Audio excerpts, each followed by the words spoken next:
Zee 24 तास एक पाऊल पुढे। धुळ्यामध्ये पोलीस अधिकाऱ्यावर प्राणघातक हल्ला करण्यात आलाय। एपीआय धनंजय पाटील यांच्यावर तलवारींनी वार करण्यात आलेले आहेत। या प्रकरणी हल्लेखोर देवा आणि भूषण यांच्यावर गुन्हा दाखल झालाय। आपण बघतो आहोत हल्ल्यानंतर एपीआय धनंजय पाटील यांची ही दृश्य आहेत। त्यांना तातडीने हॉस्पिटलमध्ये दाखल करण्यात आलेलं होतं। त्यांच्या डोक्यावर वार करण्यात आलेले आहेत। केवळ झी 24 तासकडे ही दृश्य उपलब्ध आहेत। धुळ्याहून आलेली ही दृश्य आपण बघू शकता। धुळवडी दरम्यान हा प्रकार घडलेला आहे। आपल्याबरोबर सध्या पोलीस अधीक्षक प्रदीप देशपांडे आहेत। देशपांडे साहेब, अत्यंत धक्कादायक आणि दुर्दैवी अशी ही घटना आहे। एका ऑन ड्युटी पोलीस अधिकाऱ्यावर अशा प्रकारे वार होणं, काय नेमकी ही घटना घडलेली आहे?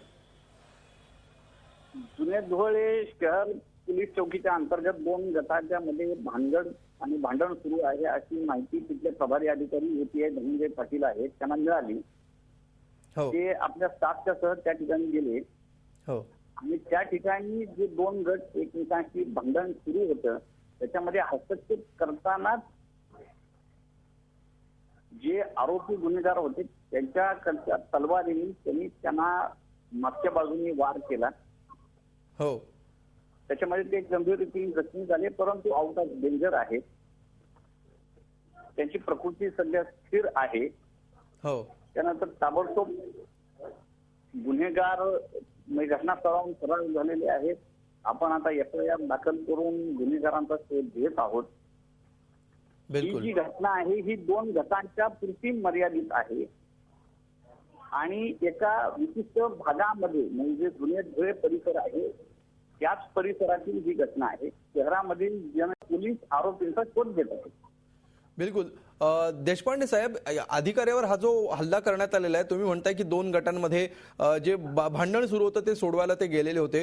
केवळ या तात्कालिक घटनेतून हा प्रकार घडलेला आहे की या पूर्वीची सुद्धा काही क्राईम हिस्ट्री आहे ज्यात दोघांवर हे आरोप आहेत, देवा आणि भूषण सोनार यांच्यावर? गुन्हेगारी रेकॉर्ड त्यांचं पूर्वीचं आहे, परंतु आता हे दोन गटाची भांडण आणि त्या ठिकाणी घटनास्थळावर गेलेल्या अधिकाऱ्यावर हा हल्ला झालेला आहे। ते एकूणच प्रकरण अतिशय गंभीर आहे आणि याच्यामध्ये 307 म्हणजे अटेम्प्ट टू मर्डर किंवा मनुष्यवधाचा प्रयत्न करणे, खुनाचा प्रयत्न करणे याच्या खाली आता गुन्हा नोंदवलेला आहे। आणि या आरोपींना तत्काळ अटक करण्याची आता प्रयत्न सुरू आहे।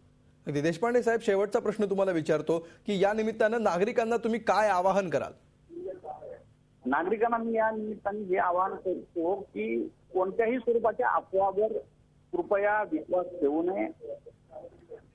परिस्थिती अत्यंत नियंत्रणामध्ये आहे, बंदोबस्तामध्ये वाढ करण्यात आलेली आहे आणि उद्याच्याला जी धुलीवंदनाचा कार्यक्रम आहे त्याच्यासाठी बंदोबस्तामध्ये खूप मोठ्या प्रमाणात वाढ करण्यात आलेली आहे। नागरिकांनी अत्यंत सुरक्षित वातावरणामध्ये हा सण साजरा करावा। पोलीस प्रशासन अत्यंत सतर्क आहे आणि जे या गुन्ह्यामधले आरोपी आहेत त्यांना आम्ही आता तातडीने अटक करण्याची कारवाई करीत आहोत। बिलकुल, धन्यवाद देशपांडे साहेब झी 24 तासशी बोलल्याबद्दल। पोलीस अधीक्षक प्रदीप देशपांडे यांच्याशी आपण बोलत होतो। त्यांनी शांततेचं आवाहन केलेलं, अफवांवर विश्वास ठेवू नका। पोलीस बंदोबस्त वाढवण्यात आलेला आहे आणि धुळेकरांनी उद्या मोकळेपणाने धुळवड साजरी करावी। आरोपींना लवकरात लवकर अटक करण्यात येईल आणि सगळ्यात महत्त्वाची बातमी म्हणजे हल्ला झालेले एपीआय धनंजय पाटील यांची प्रकृती सध्या स्थिर आहे। झी 24 तास एक पाऊल पुढे।